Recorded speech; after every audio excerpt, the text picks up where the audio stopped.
visible. Yes, ma'am. Audible. Good Audible morning, as well as Rajiv. visible. Yes, ma'am. Visible, audible. Okay. Where is your class rep, Sanchita? Is it Sanchita? Morning, ma'am. Ma'am, I'm Suchita, ma'am. Shuchita. I just wanted to know, Shuchita, what was the morning class all about? Why did you people get delayed? Kya ho raha tha? Ma'am, CCD sir was telling us about the rules that needs to be followed in Nair, Okay. and the basic provisions that we would be given in the quarantine period and after the quarantine period. So certain people were having doubts. So clarification of those doubts took certain time, ma'am. Okay. That is why the class got delayed. So what is the problem which you people are facing? Is there any problem in terms of the quarantine requirements? Ma'am, the basic problem which people are facing is the Wi-Fi. Wi-Fi issue is not yet resolved.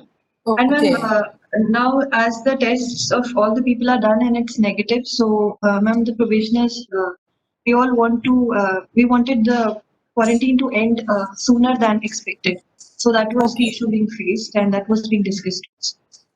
Yeah, at least for 1 week or 10 days, I mean, all of you should be considered safe because of the test. And what are the other academies doing? Are you people in touch with the other academies? What's happening in other CTIs? Any idea? Somebody joined the police academy or the IS academy. And you would like to respond to that? Shubhjita? Yes, ma'am.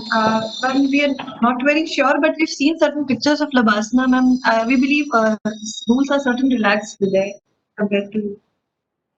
अच्छा, maybe I'll also find out what's happening there because अभी मुझे लगता है हफ्ता 10 दिन तक तुम लोग safe हो because of the test and maybe because otherwise it can be quite. So how are you people passing the time in the evening? What goes on? क्या करते हो तुम लोग? Sports complex में तो नहीं जाना है तो? Ma'am, we don't have anything to do, ma'am. Madam हम तो रूम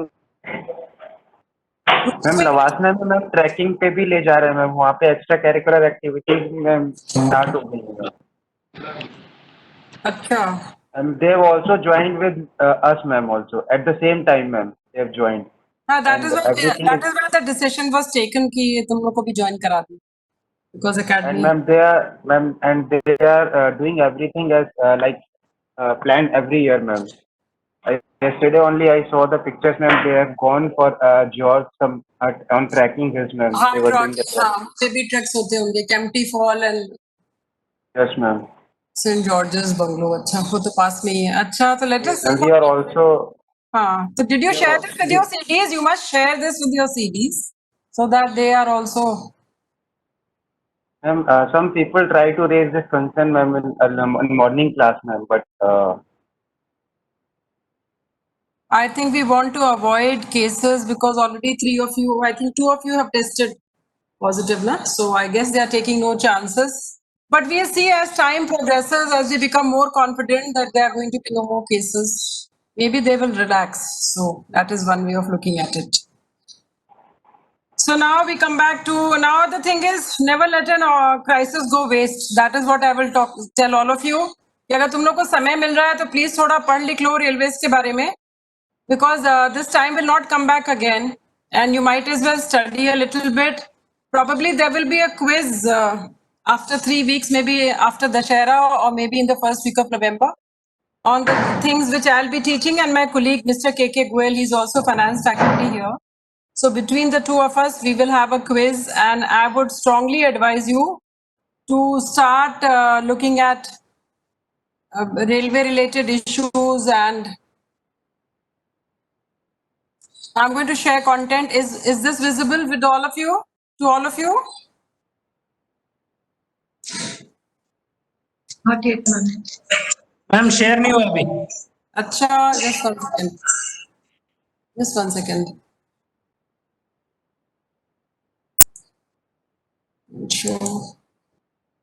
Share content में क्यों नहीं हो रहा है ये?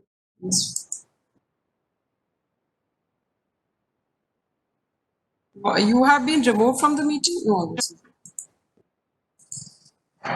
Share content. The Wi-Fi speed is a little slow, I think.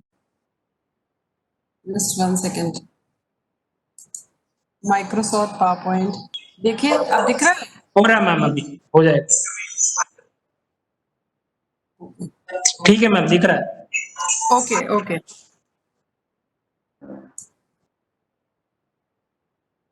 So now the other day we talked about the business policy and we tried to get a general kind of overview of what's happening in the railways. And I think we need to now focus more on the theory part of it क्योंकि तुम लोग को उससे comfort level तुम लोग के high होंगे. Now the other day I had asked you to religiously please note down in your notebooks the annual report of Indian Railways, the Indian Railways yearbook as in by EAR yearbook and Rail Drishti. 3 चीजों को including the railways home page इसमें आप लोग को नजर डालनी है. You have to start browsing through these websites and the incentive for you when you win the quiz competition would be either a cash award or book award. So I want you people to, instead of focusing on कि तुम लोग की lives कितनी यहाँ पे they are because of the crisis, you people are bound to your rooms and you're feeling a little disheartened. But I think it will be a good idea to start studying a little bit. तुम लोग का 1 साल का hiatus है from the time you cleared the exam to the time you have joined here. So you might as well start learning a little bit more about the railways. And it is unfortunate, नहीं तो normally foundation course में बहुत सारी extra curricular activities होती हैं and you people are missing out on that. But maybe next year we will make it up for you when you come back again to complete the remaining part of the foundation program. I think the CCDs would have shared that. जब हम लोग open up कर जाएंगे, when the vaccine is available, then we will also do the treks or whatever extracurricular activities are left out, जो हम लोग कर सकते हैं.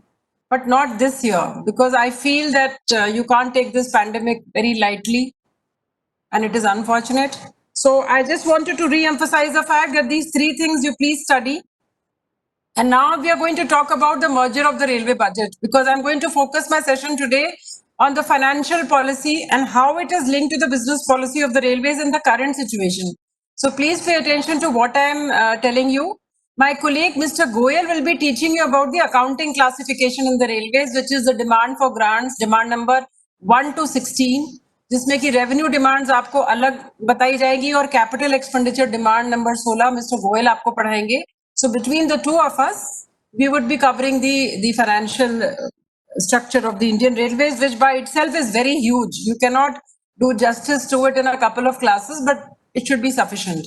Today's class would be obviously a little curtailed because you people are late and starting at almost 12 o'clock. So I will take about an hour to tell you the basics.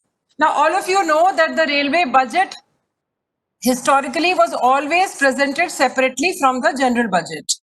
Now, can anybody remember? I think we covered it in the class that day. 2017-18 से this budget was merged with the union budget after a very long gap. Historically, 1921 May, when we were under the British rule, there was an Ackworth committee which was set up, which said that the railway should have a separate budget of their own and be responsible for earning and expending their own income. Now, this is what sets railway apart. And that day I had covered it very clearly that we are the only organization of the government of India which has its own detailed, complicated process of capturing the expenditure data, capturing the earnings data, and generating financial surpluses. So we almost behave like a commercial undertaking as in the private sector, which is not the case with other government departments. So this aspect of railways, you must keep in mind that we are also government body with commercial responsibilities, which makes our bookkeeping, our books of accounts very, very different. So the railway budget is merging with the union budget 92 years after Ackworth committee recommendations. And only 2 major events for the budget session of the parliament now, the tabling of the economic survey and the union budget. Now, even the cycle of the union budget, normally last day of February को हम लोग general budget अपना present करते थे. That all of you must be aware. 28th of February every year. And if it was a leap year, 29th of February. But now the budget is presented on the 1st of February, jointly both for the railways as well as the general budget. Now, earlier railways would have 16 demands for grants, 1 से लेके 16 तक. Now we are featuring under the union budget under demand number 83. It is known as 83. So that you people must remember.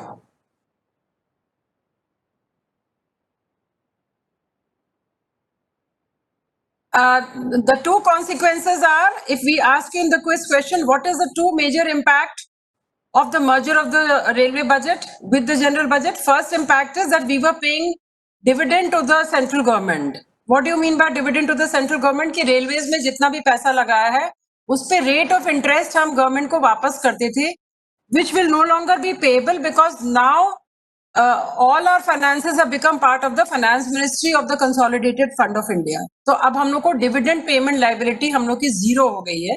This thing you must remember as a result of the merger of the railway budget with the general budget. And the second thing is that the capital at charge of Indian Railways at the rate of 3.25 lakh crore has been wiped off with effect from 17-18. Hence, both the things are going hand in hand. No capital at charge and no dividend payment. With the result that Railways is saving approximately 5,000 crore rupees as revenue expenditure, which we used to do in the earlier years. So ये हम लोग के लिए एक थोड़ी सी फायदे की बात हुई है.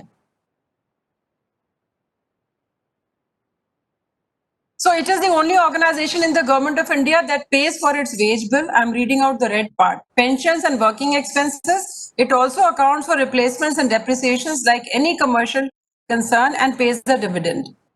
But as I had discussed that day earlier, that Indian Railways is actually an empire within an empire. इसका क्या मतलब हुआ?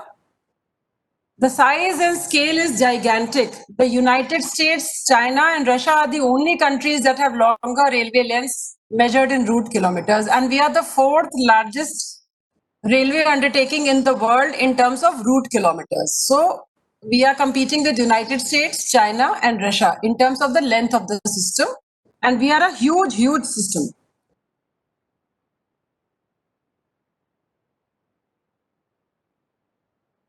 Did I share this graph with you that day? Would anybody like to tell me?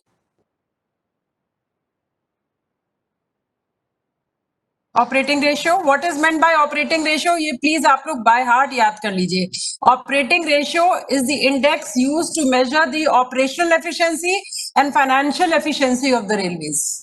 Operating ratio is an index used to measure the operational efficiency as well as financial efficiency of the railways, and it is a ratio of working expenses excluding suspense but including appropriation to DRF and pension fund to gross earnings excluding suspense. So it's a ratio of working expenses to gross earnings, and the higher the ratio, the worse is the financial health of railways. Lower the ratio, the better is the financial health of railways. So operating ratio is one very singularly important feature about Indian Railways financial management, that it is the money spent to earn 1 rupee. So when you say that your operating ratio is at 95%, which is actually a very, very high figure, which means for every 100 rupees you have earned, you have spent 95 rupees. Somebody is saying that voice is not coming. Vishal? Naya TMU? Ma'am no issue sir. Madam आ रही है बराबर आवाज. आ रही है. अच्छा, किसी ने अभी डाला है कुछ एक नहीं, वो उनके तरफ से प्रॉब्लम हो गई बैंडविड्थ की. अपने यहाँ से प्रॉब्लम नहीं है मैम. Okay okay.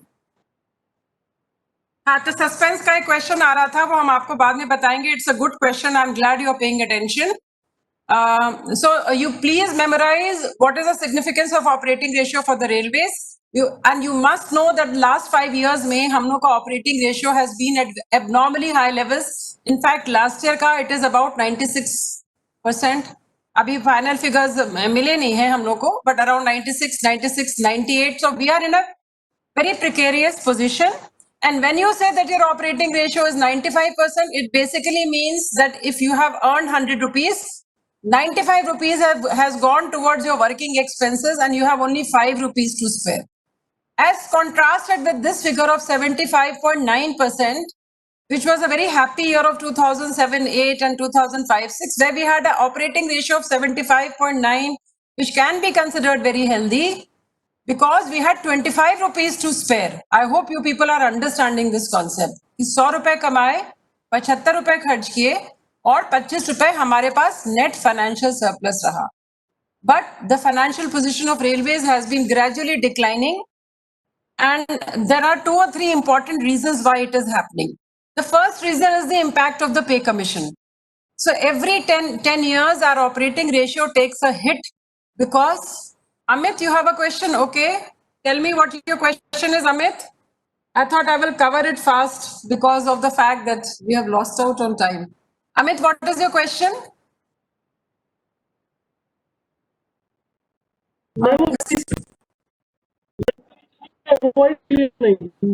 सुना नहीं कुछ भी. अच्छा, अब मैं आपको बता रही हूँ, I hope all of you are comfortable with Hindi, कि ऑपरेटिंग रेशियो खराब होने के 3-4 कारण हैं. पहला कारण है the impact of the pay commission. आप लोगों को पता है हर 10 साल में सेंट्रल गवर्नमेंट एम्प्लॉयज का पे कमीशन आता है. So every 10 years the last pay commission which was the 7th pay commission 1 जनवरी 2016 से इंप्लीमेंट हुआ. So as you can see 17-18 में जब पेमेंट्स हमने स्टाफ को किए, 17-18 में जब हमने पे कमीशन की एरियर सबको बांटे, from 92 we went up to 98.4, suddenly jump आया 6% का. और फिर वो इसी तरह से 2009-10 में जैसे 75.9 पे थे, 9-10 में आपने देखा है जंप हुआ है 20 पॉइंट का. ये क्यों हुआ है? इसमें 8-9 का फिगर मिसिंग है. That is my fault. 2007-8 के बाद 2008-9 का फिगर नहीं है, 2009-10 का है, बिकॉज 6 पे कमीशन के एरियर्स 2 साल डिले हुए थे, तो 2 साल के बाद इम्पैक्ट आया, which is 95.3. So one impact is on account of wages. Now here all of you must pay attention कि if Indian railways earns 100 rupees, it spends 64 rupees on salary, allowances and pension. Again, I'm going to repeat myself. If we are earning 100 rupees, we spend 64 rupees on an average, approximately. You can even, for memorization's sake, you can even say it is 65%. And it goes towards salary, allowances and pension. If you exclude the pension component, then also our salary and allowances are in the range of 54% to 58%, which is a very, very heavy chunk of the total money which we earn. तो अगर कोई भी ऐसी organisation जिसका कि 65% पैसा is going towards fixed cost such as pay and allowances, can never be a financially healthy organisation. It can only be a financially healthy organisation if your traffic earnings, your traffic revenue sees a major increase, which means कि staff भले ही हमारा 13 lakh employees हो, but अगर हमारी earnings बहुत ज्यादा है, it is going to be disruptive for the operating ratio, and the operating ratio can be brought down. It is not unmanageable, but the fact remains कि हम लोग का खर्चा काफी है. What do you think after salary and allowances, what will be the next source of expenditure which will affect the operating ratio as far as the Indian Railways is concerned? Any answer? Any guesses? Salary? हाँ बताइए. Capital expenditure. Maintenance, capital expenditure. Any other guess? Ma'am, passenger subsidy. Passenger subsidy also. These are very good guesses. All of you are on the right track. But let me now Ma'am, DFCC. DFCC. Okay. ठीक है. अब मुझे यहाँ पे थोड़ा pause करना पड़ेगा और मुझे आपको ये बताना पड़ेगा the distinction between revenue expenditure and capital expenditure. जब आप एक्सपेंशन की बात कर रहे हैं, कैपिटल एक्सपेंडिचर की बात कर रहे हैं, डीएफसीसी की बात कर रहे हैं, DFCCIL, ये सारा खर्चा किस में जाता है? कैपिटल एक्सपेंडिचर में, जो डिमांड नंबर 16 में रेलवेज में कैप्चर होता है. It has no link to the revenue expenditure. Operating ratio is calculated only for the revenue expenditure, not for the capital expenditure. वो चाहे हम जितना भी खर्च करें उससे हमारा operating ratio impact नहीं होता है. I hope I am clear that when you talk of finances, खर्चे मैम हम ये जो रेलवे बजट यूनियन बजट के साथ मर्ज हुआ है, उसकी वजह से हमारे पास एक्स्ट्रा 5,000 करोड़ रुपए बच रहे हैं. उसकी वजह से ऑपरेटिंग रेशियो हमारा इंप्रूव हो रहा है ना पिछले 2-3 साल से. नहीं, 5,000 crore is nothing compare to 50,000 crore of pension payments. मतलब उसका 10% है. पेंशन पेमेंट्स का ही फिगर हमारा 50,000 करोड़ सालाना हो रहा है. उसके मुताबिक देखा जाए तो 5,000 करोड़ की जो हमें डिविडेंड की सेविंग हुई है वो हमारी ऑपरेटिंग रेशियो को बहुत ज्यादा सुधार नहीं रही. That is the answer. 50,000 crore तो हमारा पेंशन आउटगो है. और क्या क्वेश्चन है? I am going to stop here. आपके जो भी क्वेश्चंस हो आप लोग पूछिए. I realise I am going too fast with my lecture. और क्या मन में आ रहा है पूछिए. There were a couple of questions. I saw one of you writing. और पूछिए. मैम कैपिटल एक्सपेंडिचर और रेवेन्यू एक्सपेंडिचर क्या फर्क है? Good question Amit. जानना जरूरी है. जब आप अपने घर में के लिए गाड़ी लेते हैं और अपना घर बनवाते हैं, ये सब क्या एक्सपेंडिचर है? Capital. But when you buy grocery shopping, when you buy milk and bread and you pay for your children schooling, what is it? It is revenue expenditure. तो दो तरह के खर्चे होते हैं. बड़ा खर्चा जो कि नॉर्मली लोन लेके किया जाता है, बैंक से लोन लेते हैं, उसका पेमेंट पीरियड होता है, उसके बेनिफिट हमें बहुत बाद में मिलते हैं या मिलते भी हैं तो उसके लिए हमें इंटरेस्ट लायबिलिटी उठानी पड़ती है. ऐसे खर्चों को कैपेक्स कहा जाता है.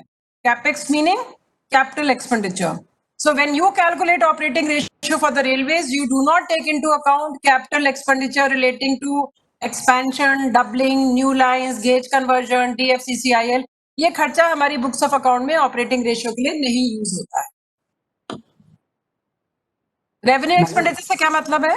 सैलरी, अलाउंसेस, मेंटेनेंस का खर्चा. हाँ बताइए. Madam, can we consider the interest payment for the debts as one of the major reasons for lower ticket? हाँ, इंटरेस्ट पेमेंट या डिविडेंड लायबिलिटी हम लोग कंसिडर करते हैं for calculating operating ratio. Thank you. और मैं आपसे एक सवाल पूछना चाह रही थी, फिर बीच में मेरा वो हो गया. The biggest source of expenditure after salary, pay, allowances, pension is expenditure on fuel. ईंधन के ऊपर खर्चा, diesel as well as electric traction, जो डिमांड नंबर 10 में आता है. मैंने आपको बताया आपको ये 16 डिमांड्स फॉर ग्रांट्स और योर इंटरनल रेफरेंस एक मेमोराइज करनी पड़ेंगी. बिल्कुल मेमोराइज करनी पड़ेंगी. वो आपको मिस्टर गोयल पढ़ाएंगे, मैं वो नहीं पढ़ा रही हूँ, वो आपको अच्छे से समझाएंगे उसके बारे में. तो वो आपको जानना जरूरी है. तो खर्चे के 2-3 कारण मैंने आपको बताए हैं. पे commission, 64% of our costs are revenue costs, fixed costs. And the third thing is that our traffic earnings are not increasing, and because this ratio is a reflection of total earnings also, if your earnings are going down, then your operating ratio will go up. It is an inverse relationship between gross earnings and the operating ratio. So अगर earnings नीचे जा रही हैं तो आपका operating ratio बढ़ेगा. तो इससे आजकल बहुत तकलीफ में है railways, and we have to really pay attention to our operational efficiency as well as.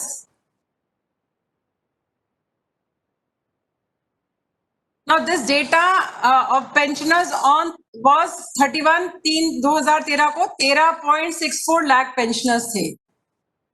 इसमें 2020 में 7 साल में करीब 16-17 लाख पेंशनर्स हो गए हम लोग. तो आज की तारीख में अगर कोई पूछे कि आपका टोटल एम्प्लॉयज कितनी है, तो टोटल एम्प्लॉयज होंगे 13 + 17, ऑलमोस्ट 28 लाख से लेके 30 लाख लोगों की जिम्मेवारी, फ्रॉम 28 lakhs to 38 lakhs through salary, allowances and pension railways को उठानी पड़ रही है. So 13 lakh by itself is not a good figure to look at, which is the employees on roll. उस दिन मैंने आप लोगों से कहा था कि आप लोग एनुअल रेलवे ईयर बुक को ध्यान से पढ़ेंगे. उसमें लास्ट पेज में जो डेटा आता है विच is the Indian railway statistics, उसको आप लोग प्लीज पढ़िएगा. कितने कोचेस हैं, कितने लोकोमोटिव्स हैं, कितना स्पेसिफिक फ्यूल कंजम्पशन है, एम्प्लॉय कॉस्ट कितना है पर हेड.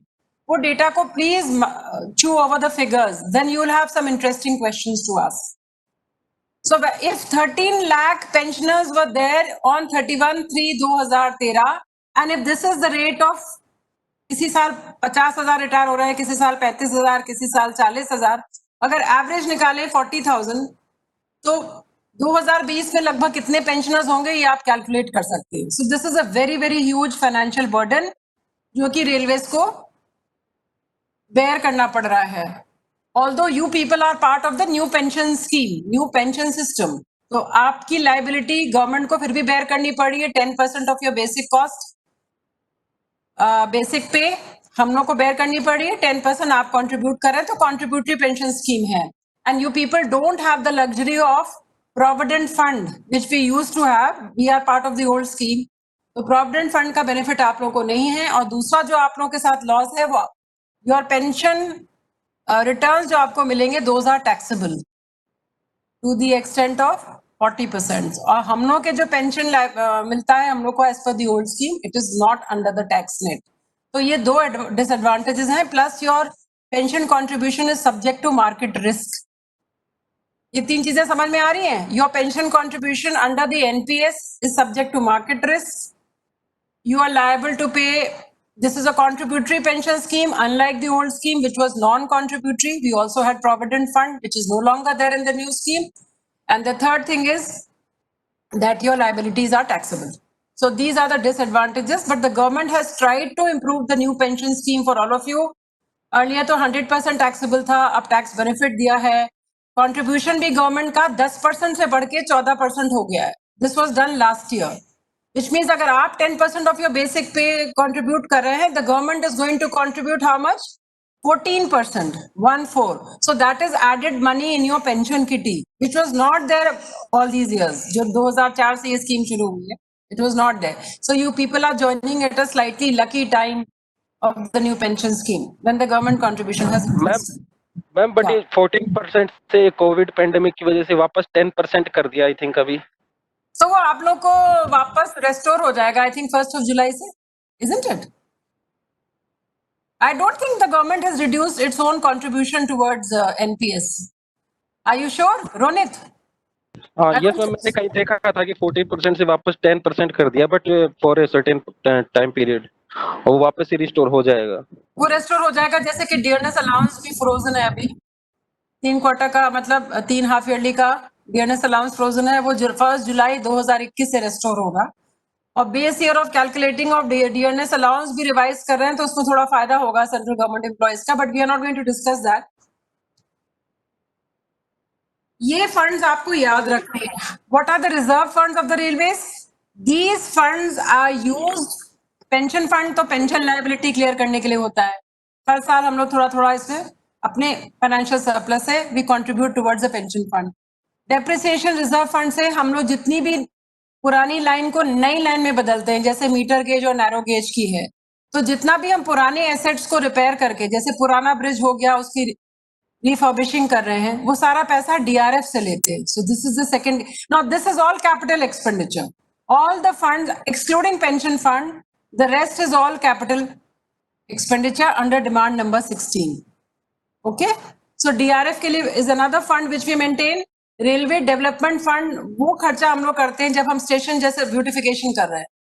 इस स्टेशन ब्यूटिफिकेशन से हमारा रेवेन्यू नहीं बढ़ता है, पर पैसा हम खर्च करते हैं। पर अनरेम्यूनरेटिव ऑपरेटिंग इंप्रूवमेंट्स, अनरेम्यूनरेटिव ऑपरेटिंग इंप्रूवमेंट्स, ये डेवलपमेंट फंड से खर्च होता है।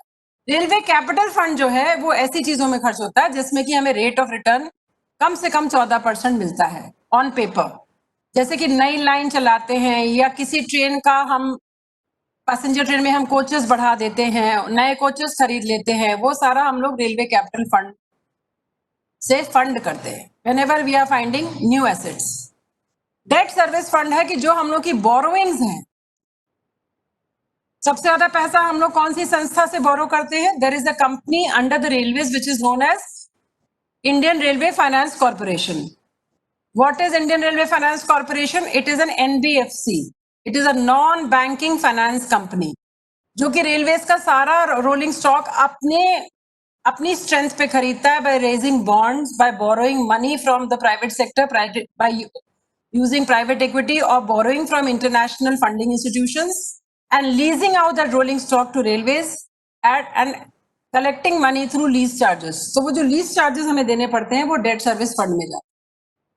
तो आज की तारीख में number of you are electrical and mechanical engineers, let me tell you that 80% of your rolling stock is being serviced through IRFC because the stock is not in the Indian Railways name, the stock is in the name of the purchaser. The purchaser is Indian Railway Finance Company, and Indian Railway Finance Company in turn leases out the locomotives to us to be used by the railways for their caudal life. Another concept which is linked to is the concept of caudal life.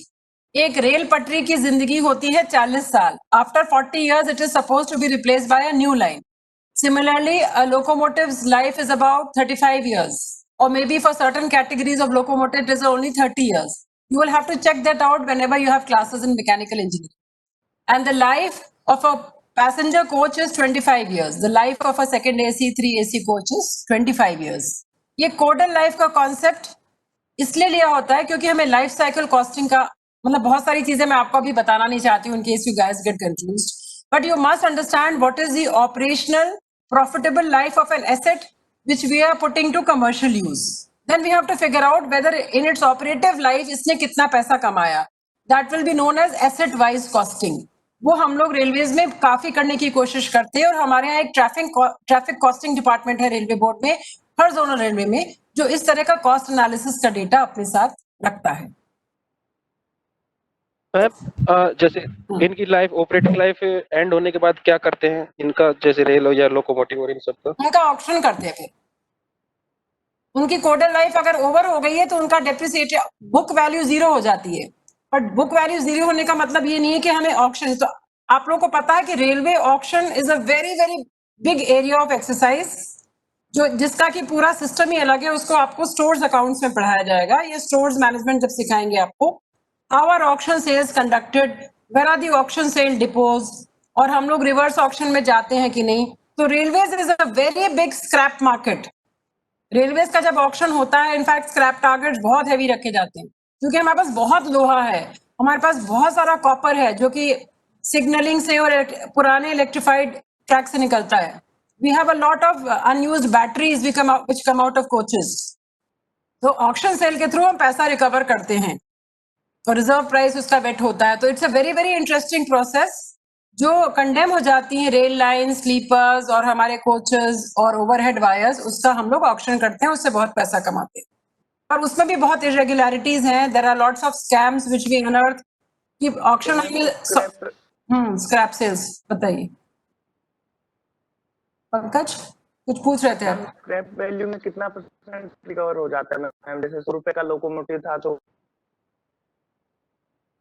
अब उसको एक sentence में answer नहीं दिया जा सकता. It depends कि आप bifurcation of that electric locomotive into various components, ferrous and non ferrous and batteries, अलग अलग कंपोनेंट निकाल के वो सेल होता है. वो असेंबल्ड वे में नहीं सेल ऑफ होता है, वो डिसअसेंबल होता है क्योंकि हर एक का रेट अलग है. जैसे कि आयरन का rate it fluctuates from year to year, copper का rate it fluctuates from year to year, battery का सेंसिबल डिस्पोजल का अलग क्राइटेरिया है.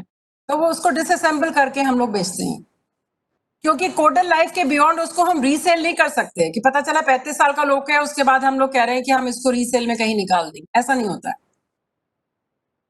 Good morning ma'am. या मैम, ऑपरेटिंग रेशियो के अंदर depreciation of assets, are we include that? Depreciation नहीं include करते हैं because that is treated as part of your capex expenditure, और उसको हम लोग डीआरएफ में ही लेते हैं, यहाँ नहीं लेते हैं. बट उस डीआरएफ के लिए हम जो पैसा बचाते हैं ना, there are two ways of answering that question. हम लोग का जो नेट फाइनेंशियल सरप्लस आता है उसमें से हम थोड़ा सा पैसा बचा के रखते हैं which is under demand number 14, appropriation to pension fund and DRF. उतना हम अपना डेप्रिसिएशन के लिए पैसा खर्च करते हैं, but it will not affect your operating ratio. Actual depreciation will not affect. बल्कि your question is leading me to answer you another way कि रेलवेज के ऊपर ये बहुत ज्यादा एक एलिगेशन लगता है कि जितना पैसा इसको चाहिए टू प्रोवाइड फॉर डेप्रिसिएशन ये उतना प्रोवाइड फॉर नहीं कर पाता है, and therefore it is fudging it's accounts. कि जितना अप्रोप्रिएट करना चाहिए, कि मान लो 1000 करोड़ की रिक्वायरमेंट है और हमारा नेट फाइनेंशियल सरप्लस अगर 100 करोड़ का है नहीं फाइनेंशियल ईयर में, तो हम सिर्फ 100 करोड़ ही डालते हैं डीआरएफ में. So it becomes a revenue expenditure when we are doing our accounting, although it is meant to replace assets which are of capital nature. So दोनों में distinction है.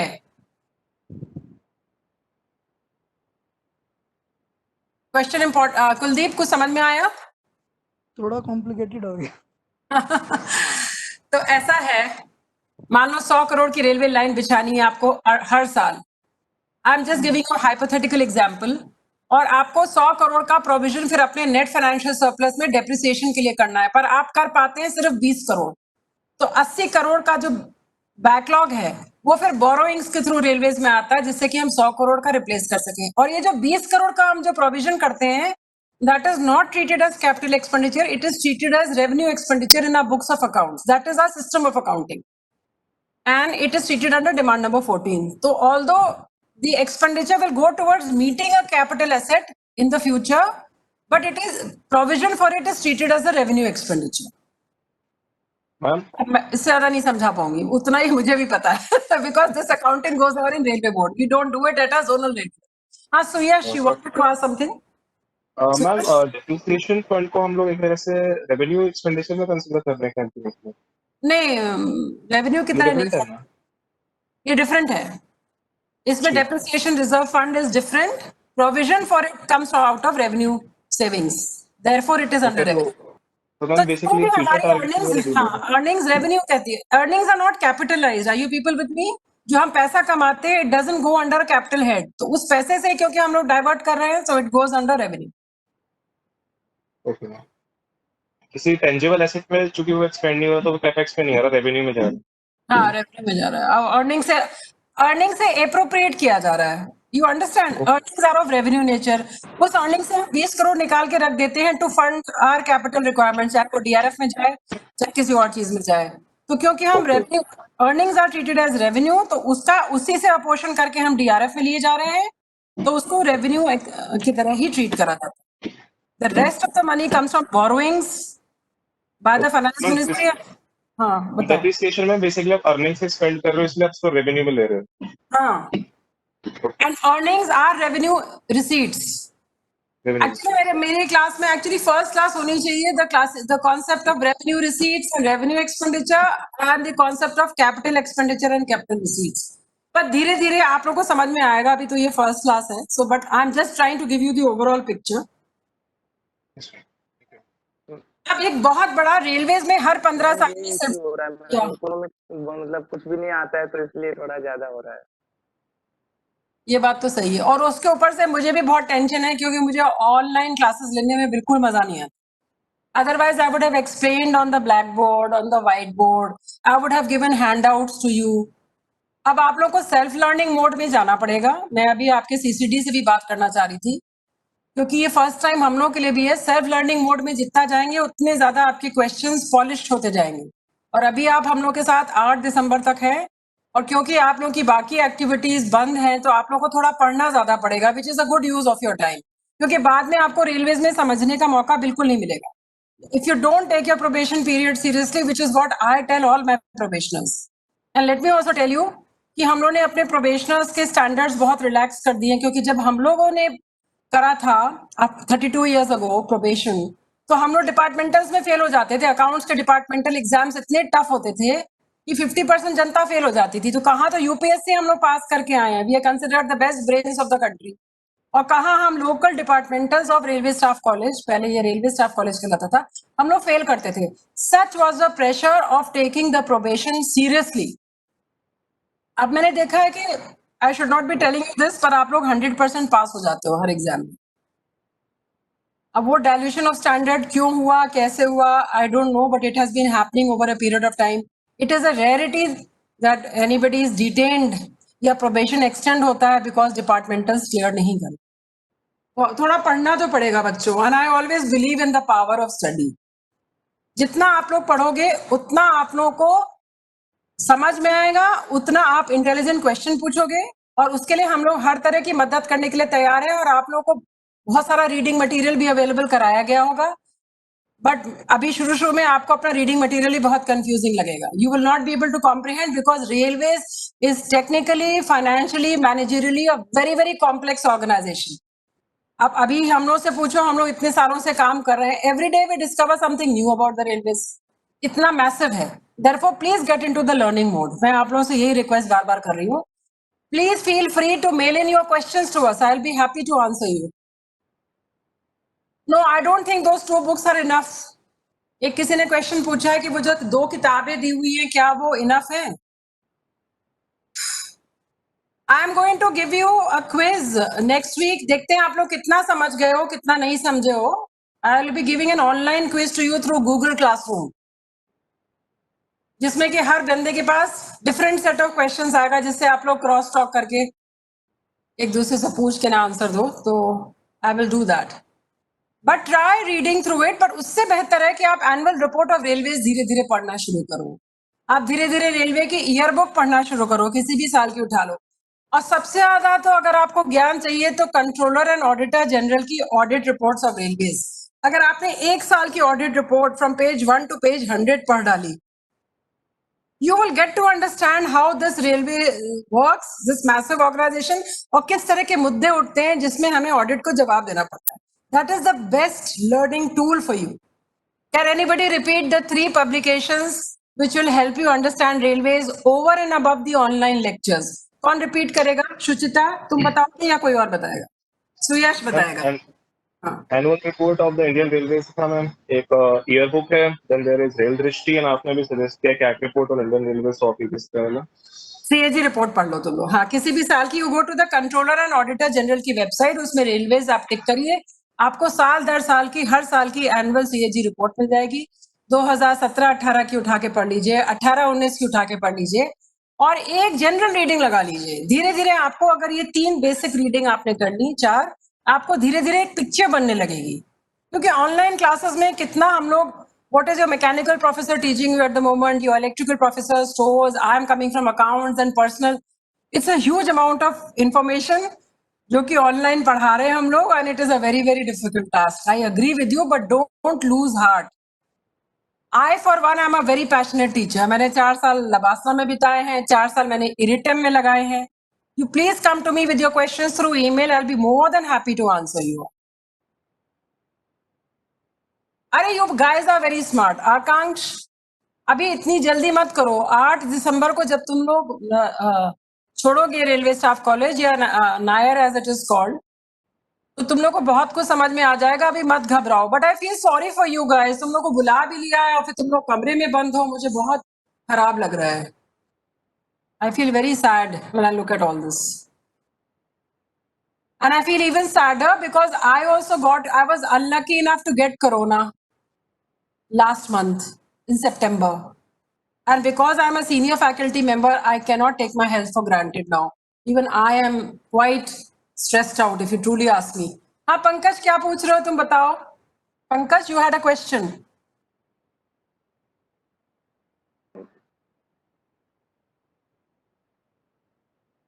नहीं मैम, मैं क्वेश्चन नहीं पूछ रहा मैम, मैं बस वो बता रहा हूँ कि ये 4 चीज पढ़ना है तो सभी लोगों के लिए ऐसे. और सुनो बच्चों, तुम लोग अगर ये पढ़ लोगे तो तुम लोग को कैश अवार्ड्स में अच्छे दिलाऊंगी. I'll get it sanctioned by the DG. I'm going to take a quiz and I'm going to, जो टॉप आंसर करेंगे, I will either get cash awards or book awards sanctioned, so that तुम लोग को कुछ incentive मिले, so that it adds some spark to your life. Otherwise, I will also request you to do an aerial survey of the Pratap Vilas Palace. यहाँ पे tourist attractions बहुत हैं.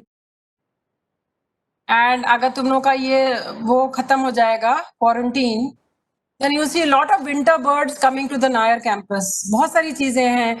Once you cross the road, you have the Maharaj का palace, which is beautiful. Raja Ravi Varma की original paintings का collection जितना बड़ौदा में है उतना कहीं नहीं है. एंड अनफॉर्चुनेटली ये गरबा टाइम होता था बड़ौदा के लिए, because we are in Navratri, and this town used to come alive. NRIs आते थे यहाँ पे participate. So it is a misfortune कि हम लोग को वो सब कुछ भी नहीं मिल पा रहा है. The garba festivities, the Navratri festivities. I also feel equally stressed out कि हम लोग कौन से. And therefore, 1 or 2 things I want you people to really understand, because you are the people who will be leading railways for the next 35 years. One thing is that we have to take our environment and pollution and sustainability issues very, very seriously. तुम चाहे mechanical engineer हो या electrical engineer हो, you have to mainstream these issues into your daily talks. And the second thing is we have to take sanitation, hygiene, cleanliness to the next level and keep educating our staff. क्योंकि ये pandemic ने ये 2-4 चीजें हम लोग को सिखाई हैं. We should not allow this knowledge to go waste. नहीं तो पता चलेगा कि हर साल हम लोग पैंडेमिक को झेल रहे हैं. अभी तो वो लोग कह रहे हैं ये वायरस म्यूटेट करके दूसरा वायरस बन जाएगा. अभी म्यूटेशंस को कौन डील करेगा? We are living through very stressful times. I just don't know what's going to happen for the next 6 months, but I am praying कि सबको वैक्सीन मिल जाए. Now we come back to, yeah. I want to ask about the finances of Nair. How much lease amount we are giving for this palace, and how is this accounting is to be done, and what the tax यहाँ पे कोई lease नहीं है. This was all वो privy purses जब abolish हुए थे, government just took over these princely palaces. उसमें कोई हम लोग अलग से पैसा नहीं दे रहे हैं। Is there any accounting of money for this area? Institute, there is a budget. There is a budget. It's a very small budget. वो आपको गोयल साहब बताएंगे। 60 करोड़ का बजट है to run the institute. All revenue expenditure, mostly towards pay and allowances of the staff, as I have already told you, and for all your overhead. So you can ask Professor Goel. He is the budget officer for Nair. And we don't pay any charges to the princely family because we are sitting in the palace building. That these are all properties which were taken over by the government of India. So if you see the Baroda House, वहाँ पे Northern Railway का headquarter है, बहुत massive building है near Connaught Place in New Delhi. That is Baroda House, which is the, इस तरह से हमारे पास बहुत properties हैं, which are part of British India. Okay, thank you, ma'am. अब मैं आपको बताती हूँ, मैं जो आपको बात बताना चाह रही थी कि रेलवेज में जितने भी फंड्स मैंने डिस्क्राइब किए हैं, पेंशन फंड को छोड़ के, which is purely funded out of railways revenue receipts, we have DRF, we have capital fund, and now we have a major fund which is known as राष्ट्रीय rail संरक्षा कोष. ये 2017-18 में आया था और हर 15 साल में रेलवेज को ये सेफ्टी फंड लगाने की जरूरत पड़ती है, बिकॉज एज वी डिस्कस्ड हमारे डेप्रिसिएटेड एसेट्स के रिप्लेसमेंट के लिए खर्चा हमारे पास नहीं सफिशिएंट है. We are not earning enough to fully pay for our depreciated resources and assets. Therefore, the government of India steps in from time to time to create special category capital funding requirement. It is a part of capital expenditure. And this is the source of the fund. It is a non-lapsable fund for railway safety announced in the budget speech of 17-18. Object is to strengthen the safety measures on the rail network. अच्छा, मैं आपको बता दूं, जब हम safety की बातें करते हैं तो हर चीज रेलवे में सेफ्टी से रिलेटेड, चाहे वो लोकोमोटिव्स की रनिंग हो, चाहे ट्रैक लेइंग हो, चाहे सिग्नलिंग हो, या teaching your staff to follow safe procedures for running of trains. Railways में कोई भी ऐसी चीज नहीं है which doesn't have a safety implication, public safety implication. So please factor that in. आप लोग को सेफ्टी के बारे में ट्रैफिक के क्लासेस में पढ़ाया जाएगा. Your commercial professors will talk to you about safety standards, and safety is a very big issue in the railways, and also funding of safety related assets. So इसलिए safety will be paramount. तो 1 लाख करोड़ की funding है जिसमें कि 10,000 crore central. Every year we are supposed to get 20,000 crore, and this is the breakup. So ये presentation आपके पास रहेगा, आप इसको देख लीजिए. अब इस पैसे से which is basically super imposed on the DRF. अब आप लोग समझ रहे हैं, ये जितना भी काम है ये डेप्रिसिएशन रिजर्व फंड का काम है. Track renewals and upgradation, bridge rehab, elimination of level crossing, construction and repair of ROBs and RUBs. बहुत सारा काम है जो कि improvement and upgradation of rolling stock. ये डेप्रिसिएशन जैसे होना चाहिए जो कि RRS के से हो रहा है, which is a capital fund under demand number 16. इसमें for the first time HRD को भी इंक्लूड किया है. Otherwise human resource development was never considered a safety expenditure, but now it is being considered a safety expenditure, क्योंकि training और education जो भी हम लोग कर रहे हैं उसमें सेफ्टी इज पैरामाउंट. तो इसको भी डाल दिया है. सो हम लोग को फर्स्ट टाइम जितने भी सेंट्रलाइज ट्रेनिंग इंस्टीट्यूट है रेलवेज में, उन लोगों को डिमांड नंबर 16 में HRD के थ्रू हम लोग को पैसा मिल रहा है for upgradation of training facilities.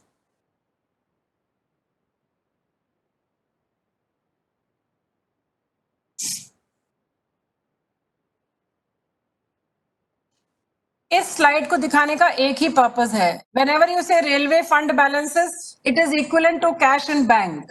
जब कमर्शियल अकाउंटिंग पढ़ाई जाती है तो कमर्शियल अकाउंटिंग में एक टर्म बहुत यूज किया जाता है, cash in hand and cash in bank. तो ये हमारा नेट फाइनेंशियल सरप्लस, जो हम लोग पैसा कमाते हैं उसमें से जो प्रोविजन रिजर्व्स एंड सरप्लस में जाता है, वो हमारा फंड बैलेंस दिखा रहा है कि हमारी फाइनेंशियल स्थिति अच्छी नहीं है. 15-16 में जरूर हमारे पास 10,000 करोड़ था, पर अब हमारी फाइनेंशियल स्थिति बहुत खराब हो चुकी है. 3,000 करोड़, 4,000 करोड़.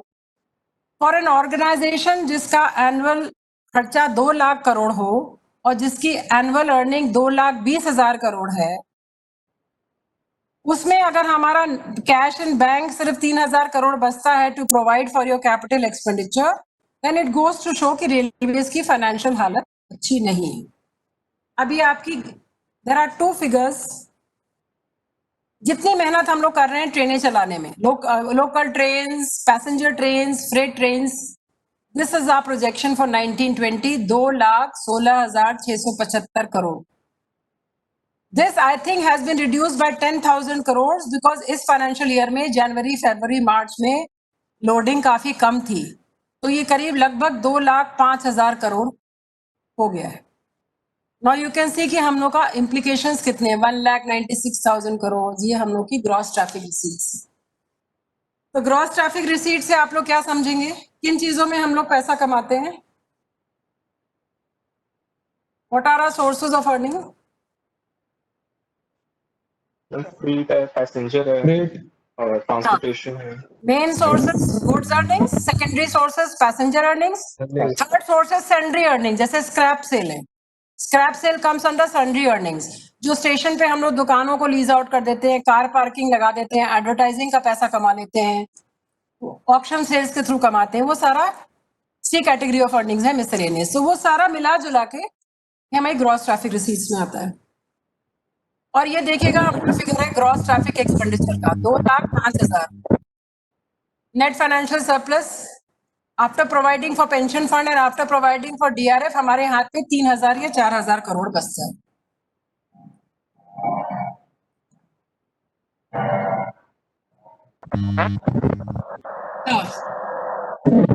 अब मैम जैसे मेट्रो स्टेशन पे क्या होता है कि जैसे कुछ मेट्रो स्टेशन का नाम ऐसे रख दिया जाता है जैसे कि जेके tyre, Rajiv Chowk metro station, ऐसे करके हम अपने रेलवे स्टेशन से भी हम पैसा कमा सकते हैं एडवर्टाइजमेंट के थ्रू. कमाते हैं, पर वो पॉलिसी नॉन फेयर रेवेन्यू कहलाती है, जो कि बहुत सक्सेसफुल नहीं हो पाती. उसके कई सारे कारण हैं. पिछले बजट में तो हम लोगों ने ये प्रोविजन दिया था कि 1,00,000 करोड़ हम लोग इसी से कमा लेंगे, नॉन फेयर रेवेन्यू, जो तुम आइडिया दे रहे हो. और बल्कि कई स्टेशंस में हम लोगों ने पेंटिंग वगैरह का काम देके, कई ट्रेन्स पे हम लोगों ने पेंटिंग करी है, कई लोकोमोटिव्स में अमूल दूध और जेके टायर जैसे तुम कह रहे हो. उस ट्रेन की पेंटिंग भी हम लोगों ने करी कि जहां जहां ट्रेन चलेगी तो वो पेंटेड एक्सटीरियर में एडवर्टाइजिंग होगी. But it has not been a success for a variety of reasons. Ticket price हम क्यों नहीं इंक्रीज कर रहे? मतलब जैसे आपने लास्ट क्लास में बताया कि सब लोग अफोर्ड नहीं कर सकते, तो हम ऐसा कर सकते हैं ना मैम, इनकम बेसिस पे जो लोग अफोर्ड नहीं कर सकते उनके लिए टिकट प्राइस कम रहे और उस हिसाब से मतलब टिकट प्राइस हम रख सकते हैं. क्या था, वो इनिशिएटिव भी चला था give it up. Give it up में था कि जो सीनियर सिटीजन को कंसेशन मिलता है, तो एक चला था कैंपेन की 60 इयर्स के ऊपर वाला जो हम लोग कंसेशन देते हैं, लेडीज को तो 58 इयर्स में देते हैं, वो कंसेशन लोग छोड़ दें. पर लोगों ने छोड़ा नहीं है, तो कोशिश तो करते हैं हम लोग. पर मुझे कभी कभी लगता है, because I am a firm believer in welfare economics, if we do not get more and more people under the tax net, if we don't look at other avenues of, आपको पता है कितने परसेंटेज लोग in India are paying income tax? Yes, ma'am, around 2 to 3%, I guess. 2 to 3% or maybe 4% now. I think थोड़ा tax coverage बढ़ा है, compliance थोड़ा बढ़ा है after GST and computerization. Around 4% people. Agriculture income is totally tax free even now. बिजली मुफ्त में, पानी मुफ्त में, तो एग्रीकल्चर लैंडलॉर्ड्स बहुत हैवी हैं इस कंट्री में. तो there has to be some concept of mainstreaming these people and collecting tax. नहीं तो ये बहुत ही एक मिसमैच है. किसी भी डेवलपिंग कंट्री में अगर सिर्फ 4 या 5% लोग टैक्स दे रहे हैं, it is not a good sign. Therefore उसका दूसरी करोलरी भी ये है कि लोगों के पास इतनी डिस्पोजेबल इनकम नहीं है. अब you look at the corona crisis, इसमें अभी फिगर्स नहीं आ रहे हैं, but lot of people have lost jobs, lot of people have lost incomes, and therefore revenue receipts बहुत कम होने वाली हैं. तो अभी तो बहुत बुरा हाल होने वाला है, and the people will need support. And the other part of welfare economics which you people must understand, that India has a maximum number of billionaires across the world. आपको पता है जितने billionaires in terms, टैक्स तो लगता ही है. हनुमान जी बताइए. हाँ ma'am, agriculture में भी टैक्स तो लगता ही है. मतलब सर्विस टैक्स में क्या है, हम लोग डायरेक्ट टैक्स देते हैं, लेकिन वहां पे भी अगर हम मंडी में अपना माल लेके जाते हैं तो टैक्स तो लगता ही है. मंडी में माल लेके जाते हैं तो सर्विस टैक्स देते होंगे, पर जो इनकम आप कमा रहे हैं बाय सेलिंग, उस पे हम इनकम टैक्स की बात कर रहे हैं. I am not talking about sales tax and all that. तो मैम वहाँ पे इनकम हमारे लिए वही तो है ना, मतलब एग्रीकल्चर से जो कमा रहे हैं वही इनकम है हमारे लिए. तो वहाँ पे अभी यहाँ पे हम सर्विस से कमा रहे हैं तो सर्विस टैक्स देना पड़ेगा. It's a grey area. इसी तरह से जैसे कि रेलवेज में सब्सिडीज दे रहे हैं, पर अगर हम वो भी सब्सिडीज नहीं देंगे तो यहाँ की जनता का हाल क्या होगा? मुझे तो वही समझ में नहीं आता। गरीबी इतनी ज्यादा है। अभी माइग्रेंट वर्कर्स के लिए जो ट्रेनें बताई है ना, तो वही असलियत है शहरों की भी। A lot of rural poor have migrated to the urban centres और वही ट्रेन में ज्यादा चलते हैं। प्लीज आप लोग अंडरस्टैंड करिए ये बात। बहुत सारा जो गांव का गरीब आदमी है वो शहरों में आके रहने लगा है क्योंकि गांव में नहीं पैसे कमा पा रहा है। छोटी छोटी लैंड होल्डिंग है, 1 करोड़, 1 एकड़, 2 एकड़ के लैंड होल्डिंग है, उससे वो कितना खा पी के रह ले सकते हैं। मेन प्रॉब्लम तो ये है कि 80% of the kisan in this country have very marginal land holding. I hope you people are aware of this. सबको पता होगा, जिनका रूरल बैकग्राउंड है उनको तो ज्यादा पता होगा। मुश्किल से 10% लोगों के पास 5 एकड़ 10 एकड़ जमीन है, बाकी सब तो 1-1 2-2 बीघा में काम चला रहे हैं। तो ऐसे ही लोग आते हैं शहरों में रहने के लिए और यही माइग्रेंट लेबर बन जाते हैं। उन लोगों को तो हमें सपोर्ट करना है in the railways, there is no way. और मुझे लगता है रेलवेज को जॉब्स भी ज्यादा जनरेट करनी चाहिए। मुझे हमेशा लगता है रेलवेज, डिफेंस और पोस्ट ऑफिस, अगर हम लोग, जब तक प्राइवेट सेक्टर ही मैच करता है गवर्नमेंट के बेनिफिट्स, तब तक मुझे बहुत तकलीफ होती है। Because when I see railways में कॉन्ट्रैक्चुअल लेबर बहुत है, मैं आपको बताऊंगी, प्रैक्टिकल एग्जांपल्स दे रही हूँ। कॉन्ट्रैक्चुअल हायरिंग बहुत ज्यादा है रेलवेज में क्योंकि हमारी अपनी स्टाफ स्ट्रेंथ घटती जा रही है। Everything is contracted out. अब ये ठेकेदार जो बीच में मिडिलमैन का जो रोना होता है ना, ये पेपर पे हम लोग देते हैं कि मिनिमम वेज देना है, मिनिमम वेज भी देना है, आपको ईपीएफओ भी देना है, आपको ईएसआईसी भी देना है, तो करीब 12-13 हजार रुपए की मिनिमम वेज बनती है as per the minimum wages act. पर वर्कर्स को हाथ में कितना मिल रहा है? अगर बहुत ऑनेस्ट ठेकेदार है तो वो 7 या 8 हजार रुपए देता है, और अगर ज्यादा बदमाश है तो 6 हजार से ज्यादा नहीं देता, और बाकी पैसा वो अपने पास रख लेता है। इसकी कोई काट नहीं मिल पाती हम लोग को, despite the laws, despite the provisions.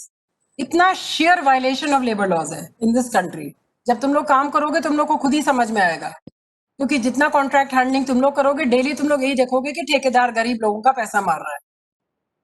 ये जब तक हम लोग ठीक नहीं परख कर पाएंगे tendency a few people profiting at the cost of the poor people, तब तक ये देश ऐसे ही रहने वाला है। और इसके ऊपर तो जंग मैंने छेड़ी है। When I was a finance officer, मैं पिछले 10 साल से मिनिमम वेजेस को डलवा के टेंडर्स में, पहले तो टेंडर में मिनिमम वेज हम लोग डालते ही नहीं थे। जो मिनिमम वेज से नीचे भी कोट कर रहा है उसको टेंडर मिल जाता था। तो हमने कहा ये कैसे, हम लोग we are suppose to protect the law and we are not able to protect the wages of the contractual labour. Paper पे दिखाएंगे 60 आदमी लगाए, 60 आदमी का सैलरी लेगा और सिर्फ 20 लोगों से वो काम कराएगा, तो बिल्कुल करप्ट प्रैक्टिसेस चलती हैं। इसमें भी वही सारी चीजें। And you have to be very very vocal and you have to be very very visible when you tackle these issues once you start working in the field. अभी तो आप लोग को थ्योरी पढ़ा रहे हैं, जो रियल वर्ल्ड है एडमिनिस्ट्रेशन का, गवर्नेंस का, it's a very tough world out there and you have to be very alert about the legal provisions, about where leakage of railway revenue is happening. इसलिए आप लोगों को जानना समझना बहुत जरूरी है। ये सिर्फ फाइनेंस का काम नहीं है रेलवे के लिए पैसे लेता। और वैसे भी फाइनेंस वालों को हर जगह बोला जाता है कि ये लोग तो हर प्रस्ताव रोक देते हैं, हर प्रपोजल में इनकी टिप्पणी रहती है। बट सवाल इस बात का है कि अगर हम वो नहीं करेंगे तो रेलवे तो बहुत पहले ही बैठ गया होता, because people are not conscious about money and where it's coming from. Ma'am, हाँ, according to you, in your own experience, what is one of the most important source of railway revenue leakage? what is the most important source of railway revenue? Leakage. I mean, we could have earned more, but we are not able to utilize our capacity. Like you quoted an weighing example. machines, sabotaging of weighing machines. अभी भी misclassification, supposing एक commodity का rate 200 rupees per metric ton है, it is booked as the lower rated commodity. ये rampant fraud होता है। 100 रुपया per metric ton with the collusion of the goods clerk. एक सोर्स ऑफ लीकेज ये है। दूसरा सोर्स ऑफ लीकेज है ओवरलोडिंग, एक्सेस लोडिंग, जो कि कुछ हद तक नॉर्मलाइज हुई है रेलवेज में, पर अभी भी बहुत बदमाशी चल रही है। ये 2 मेजर कैटेगरीज ऑफ फ्रॉड होते हैं। और तीसरा पैसेंजर में होता है कि लॉन्ग डिस्टेंस के लिए पैसेंजर को बुक करते हैं, पर इन कंप्यूटर उसे शॉर्ट डिस्टेंस का दिखाते हैं, और सॉफ्टवेयर की जगलरी के द्वारा जो डिफरेंस होता है long distance fair minus short distance fair, वो उसकी पॉकेट में चला जाता है। तो ये अगर आप रेलवे का विजिलेंस मैनुअल उठा के पढ़ेंगे कभी भी, तो आपको इस तरह के फ्रॉड्स बहुत सारे दिखे आएंगे। और जो वे ब्रिज आप लोग जानते हो क्या होता है? वे ब्रिज, जैसे शहरों में जब ट्रक्स का वे होता है उसको बोलते हैं ना नाक का क्या क्या लाता है वो ओके, काटा, धर्म काटा टेस्ट। धर्म काटा एग्जैक्टली धर्म काटा। हाँ धर्म काटा उसका इक्विवेलेंट रेलवे में होता है वेइंग ब्रिजेस कि जब वो लोडेड ट्रेन निकलती है with the commodities loaded on we have to cross tally कि जितना हमने बुक्स ऑफ अकाउंट में जिस हिसाब से पैसा लिया है लोडर से to pay for the goods carriage वो मैच हो रहा है कि नहीं आप लोग पाएंगे in actual practice a lot of weighbridges are tampered with और रिपोर्ट में लिख दिया जाता है कि जो हमने लोड किया है वो मेजर कर लिया है और वे ब्रिज काम नहीं कर रहा है वे ब्रिज क्यों नहीं काम कर रहा है बिकॉज ऑब्वियस रीजन है कि ज्यादा लोड होके जा रहा है पैसा हम कम है तो इस तरह के बहुत फ्रॉड्स होते हैं और रेलवेज इज एक्चुअली इतनी फाइनेंशियल डेलीगेशन ऑफ पावर्स दी है छोटा सा गुड्स क्लर्क सिटिंग इन अ छोटा सा division in Asansol can make so much money because nobody is inspecting his work इसलिए हम लोगों ने ट्रैफिक इंस्पेक्टर ऑफ अकाउंट्स बनाए हैं जो कि स्टेशन पे जा जाके बुक्स ऑफ अकाउंट्स चेक करते हैं बिकॉज मेन कैश एरिया वही है अब तो इलेक्ट्रॉनिक रिसीट्स जनरेट होती हैं पहले तो इलेक्ट्रॉनिक रिसीट्स नहीं होती थी कैश ही हैंडल होता था पर इलेक्ट्रॉनिक रिसीट्स में if the basic data is wrong when you are fudging your data तो वो लॉस ऑफ रेलवे रेवेन्यू बहुत ज्यादा है And the other thing which is a loss, as far as I am concerned, is the non-productivity of the Group C class. 80% of the railway fraternity consists of Group C. अब Group D को हम लोगों ने खत्म कर दिया. It has been abolished. Now it is Group A, Group B, and Group C. 80% of your staff is centered in Group C. They are assured of a government wage. जल्दी नौकरी से उनको निकाला नहीं जा सकता.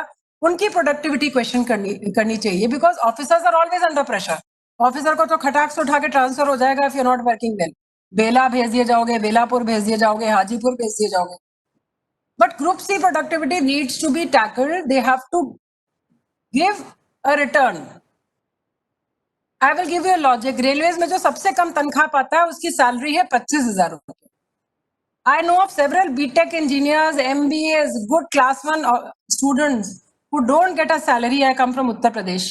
20,000 रुपए भी नहीं मिलते महीने के और lowest qualification वाला Group D खलासी in the railways gets 25,000 rupees.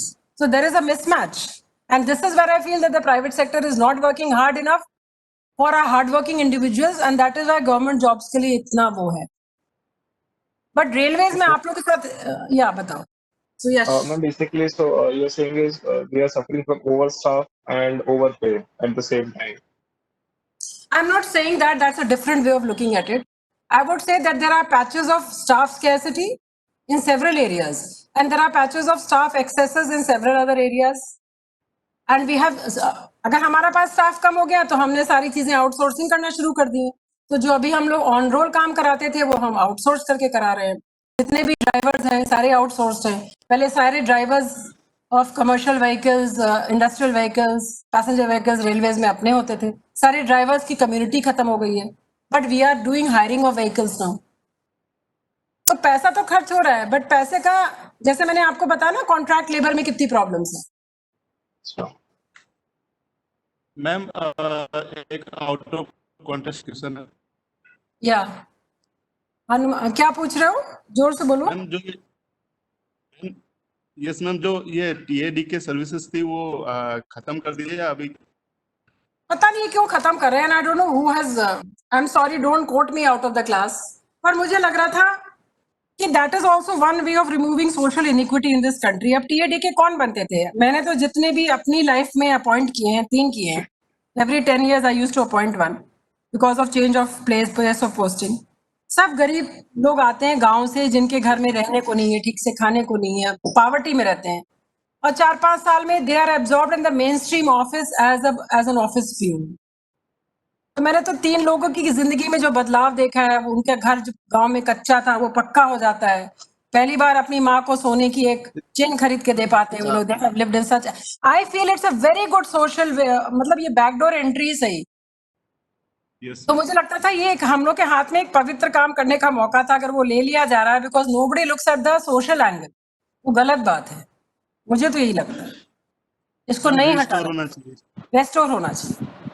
अच्छा मैं आपको ये भी बताऊं अगर 250 मिलियन मिडिल क्लास पीपल हैं हम सब लोगों की जिम्मेवारी है कि कम से कम हम 3 लोगों को एब्जेक्ट पॉवर्टी से निकाल के उनको सेल्फ सफिशिएंट बना दें. That is our fundamental duty as Indians क्योंकि अदरवाइज तो ये देश हमेशा ही गरीब है.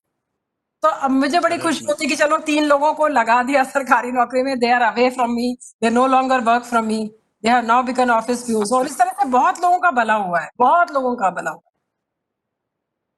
यस और मैम, वो कुछ बेचारे लोग हमसे भी लोगों के एक्सपेक्ट करते हैं। हाँ मतलब ये और उनको 25,000 रुपए तनख्वाह मिलती है। मैं वही तो बता रही हूँ, the beginning salary, lowest salary in railways is in addition to the passes and medical benefits is 25,000 rupees. Yes ma'am,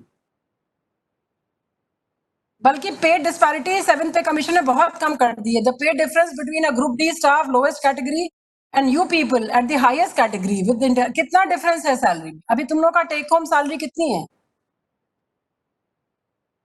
ma'am आज की तारीख 56 कह रहा हूँ। 60,000 यस 56 है और उसकी 25 है।